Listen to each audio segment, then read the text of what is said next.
The grand ancient stones of the royal residences have stood for centuries as silent witnesses to secrets, alliances, and bitter family rifts that rarely see the light of day. To the outside world, the British monarchy presents an image of flawless unity, a carefully orchestrated pageant of tradition and duty that seems completely unshakable. Yet behind the heavy velvet curtains and the gilded doors of Windsor, a modern drama is unfolding, driven by deep-seated resentments and a fundamental clash of philosophies. This is not merely a story about sprawling country estates or the superficial glamour of titles and tiaras, but rather a complex psychological battlefield where a father and his two sons are playing a high-stakes game of authority, legacy, and ultimate survival. To truly understand the latest explosive developments shaking the House of Windsor, one must first look downstream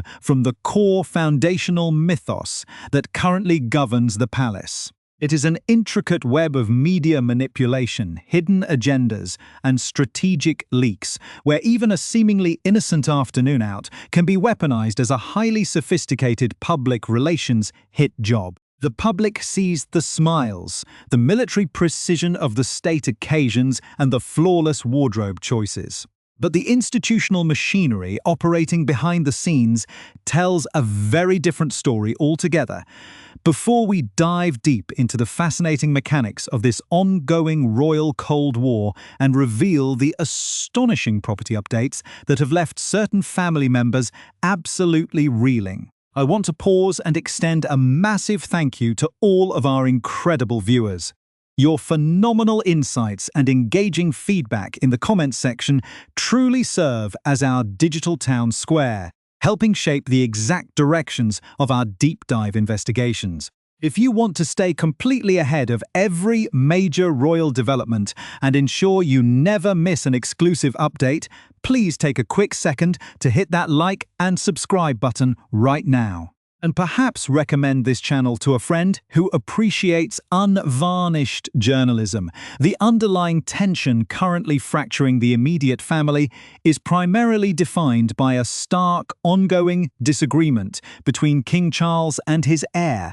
Prince William, regarding what the modern monarchy should actually stand for and how it ought to be represented to a global audience. The king, long accustomed to the traditional parameters of royal duty, subscribes to a performance-based model of sovereignty that prioritizes a relentless, exhausting schedule of public engagements. Even while navigating severe personal health challenges, the monarch remains determined to stuff his official diary with hundreds of annual appearances, viewing a crowded calendar as the ultimate proof of institutional relevance and dedication. To the king's traditionalist court, every single ribbon-cutting ceremony, town hall visit, and church service, dutifully recorded in the official court circular, represents a vital brick in the fortress of public consent. They closely monitor these numerical milestones, frequently using them as a subtle benchmark to gauge industrial productivity and to cast a lingering, critical shadow over the younger generation's comparatively sparse public schedule. This numbers-driven approach to the crown has been the standard operational roadmap for decades, relying heavily on the physical presence of the sovereign in town squares across the nation to maintain a direct, visible bond with the British populace. However, this traditional method of operation stands in absolute contrast to the highly stylized digital-first philosophy championed by the Prince and Princess of Wales, who look at the future of the crown through an entirely different lens. Prince William and his strategic team openly disdain what they perceive as a performative, appearance-counting monarchy, arguing that filling a diary with fleeting, superficial engagements does little to secure the long-term survival of the institution in the 21st century. Instead, the younger court favors high-impact, globally scalable initiatives like the 10-year Environmental Earthshot Prize, believing that modern relevance is earned through substantive, media-savvy projects rather than brief handshakes in regional town centers. They recognize that the contemporary audience is no longer waiting in the town squares of provincial cities, but is instead gathered online, consuming content through sophisticated digital channels and curated social media platforms. Guided by modern press experts with extensive backgrounds in international corporate broadcasting,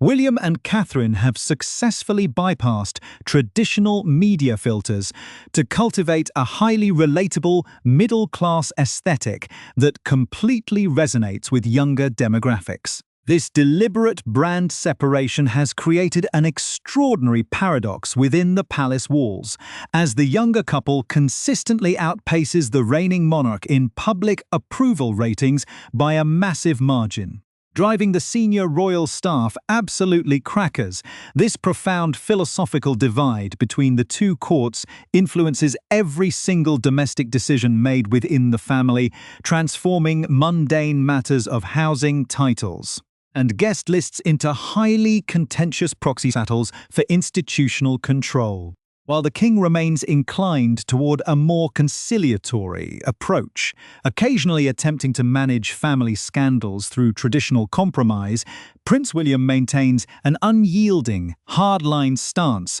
regarding internal discipline and brand purity. The heir to the throne operates under the firm conviction that once an individual is deemed a liability to the institutional brand, the exile must be absolute, permanent, and extended to all subsequent heirs without exception. This rigid, uncompromising view on royal survival has created an underlying friction that colors every major interaction behind palace doors, setting the stage for unprecedented domestic evictions. As the internal power dynamics continue to shift quietly toward the future monarch,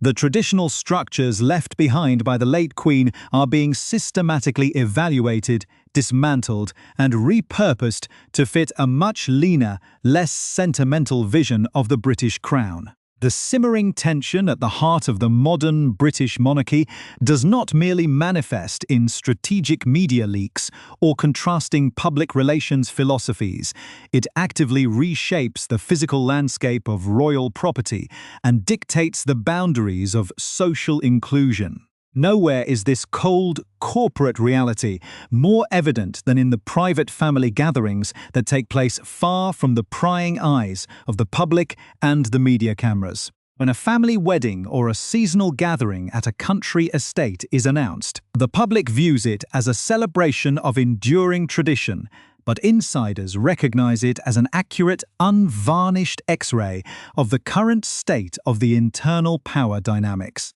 The guest list itself becomes a battleground of quiet exclusions, establishing a definitive line between those who remain protected within the institutional fold and those who have been completely cast out into the wilderness. In this highly charged environment, the presence or absence of certain family members sends shockwaves through the court, signaling who holds the true lever of authority and who has lost their standing entirely. The traditional framework that once protected the extended family under a blanket of maternal tolerance has vanished, replaced by an uncompromising focus on protecting the core corporate brand at any cost.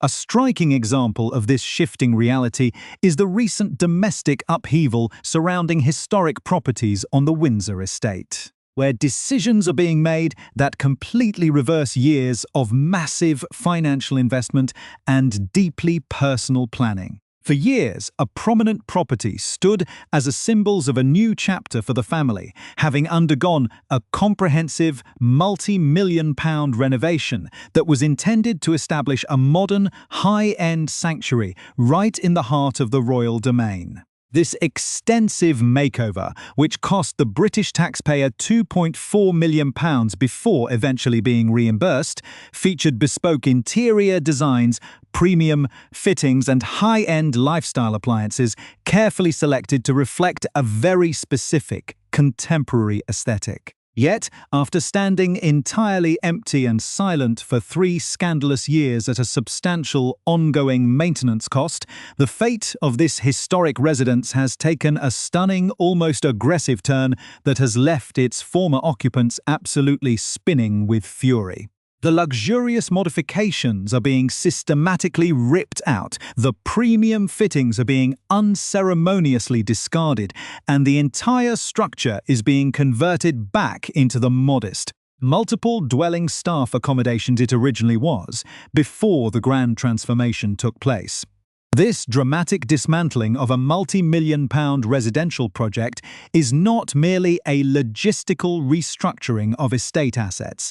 It is a powerful, highly symbolic assertion of sovereign authority that highlights the absolute vulnerability of even the most privileged family members. Insiders from the displaced faction are spitting with rage, deeply hurt by what they perceive as a deliberate, vindictive effort to erase their footprint from the Windsor estate and permanently bar them from ever establishing a secure domestic base in the United Kingdom. They argue with intense emotion that the property was a sacred wedding gift from the late Queen Elizabeth herself, an enduring token of affection that was never supposed to be subject to the shifting whims of subsequent monarchs. According to their narrative, the late sovereign would have completely blocked any attempt to evict them from the estate, as she possessed a deep-seated hatred for family confrontation and always sought to maintain a sense of familial unity,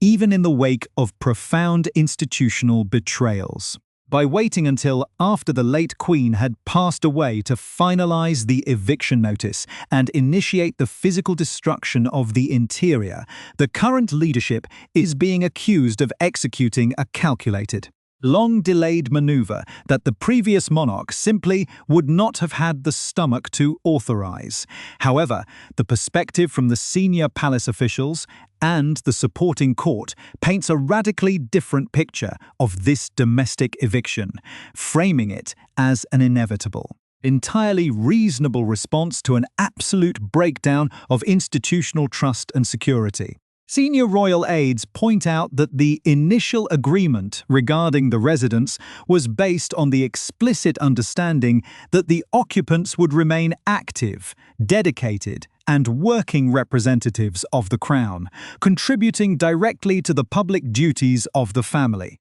Once that fundamental contract was shattered by a highly publicized departure and a subsequent decision to wage a profitable multi-year media campaign against the institution. The continuation of a privileged grace and favour style arrangement within the secure perimeter of the Windsor estate became completely untenable. The palace court highlights the glaring absurdity of expecting the reigning monarch and the future heir to tolerate neighbours who were actively publishing deeply personal family secrets, participating in highly critical documentary series, and levelling damaging allegations against senior members of the family. From a purely security-focused standpoint, having individuals who were actively collaborating with global media platforms living right in the middle of a highly sensitive, secure royal compound created an unacceptable logistical and emotional nightmare for the immediate family members residing just a short distance away. This deep-seated rancor over real estate and institutional loyalty is further complicated by a series of parallel crises that continue to plague the Ida family, creating a sense of ongoing instability that the current leadership is desperate to contain. The palace is concurrently dealing with the fallout from the massive disclosure of tens of thousands of highly sensitive financial and personal emails belonging to other disgraced members of the family, a widening scandal that refuses to disappear despite repeated attempts to bury the details. These archival documents, which detail highly questionable international financial transactions and inappropriate behavioral allegations, have cast a long, dark shadow over the palace's claims of modern transparency and moral accountability. While the police and internal security forces continue to evaluate these expanding inquiries, the public's patience with royal extravagance and unaccountable privilege is wearing incredibly thin. The younger generation of royals, particularly the Prince of Wales, is acutely aware that the survival of the crown depends entirely on maintaining a flawless public image that is completely free from the taint of financial corruption or personal scandal. Consequently, the push to streamline the royal estate, eliminate vacant luxury properties, and permanently exile problematic individuals is being pursued with an unprecedented level of corporate discipline and clinical efficiency as this complex internal conflict plays out behind the scenes. The cultural and economic divide between the different factions of the family continues to widen into an unbridgeable chasm. While the core working members of the monarchy focus heavily on their official duties and digital engagement strategies, the exiled members have attempted to transition into the highly competitive, commercial world of global lifestyle branding and digital influencing. This transition, however, has proven to be extraordinarily difficult, revealing a profound misunderstanding of the modern commercial landscape and the actual selling power of a royal title outside the traditional structures of the court. Deep dive investigations into recent commercial ventures, high-end fashion collaborations, and lifestyle platforms have revealed a series of highly erratic, irregular campaigns that have completely failed to generate the massive retail traction or the consistent consumer engagement required to sustain a viable global empire. Despite attracting immense global media attention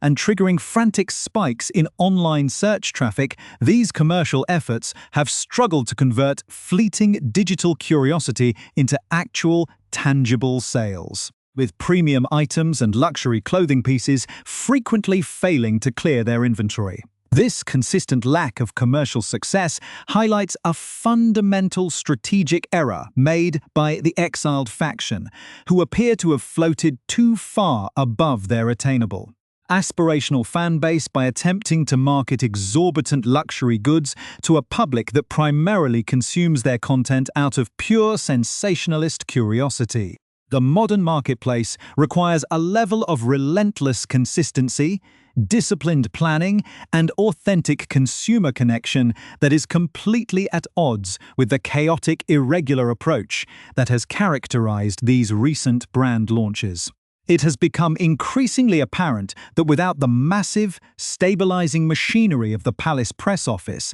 and the authentic aura of active royal duty, attempting to operate as a high-end commercial influencer yields vanishingly small returns. This stark commercial reality, combined with the permanent loss of their prestigious Windsor residential base, has left the displaced couple in an incredibly vulnerable position, facing a future of diminishing institutional relevance and increasing financial pressure. The palace, meanwhile, moves forward with its lean, modernized vision of the crown, completely unbothered by the growing fury of those who once thought they could challenge the authority of the sovereign and rewrite the rules of royal survival from abroad. The total dismantling of Frogmore Cottage and the absolute expulsion of its former occupants represent the definitive end of an era, providing a stark window into how power is wielded under the current reign.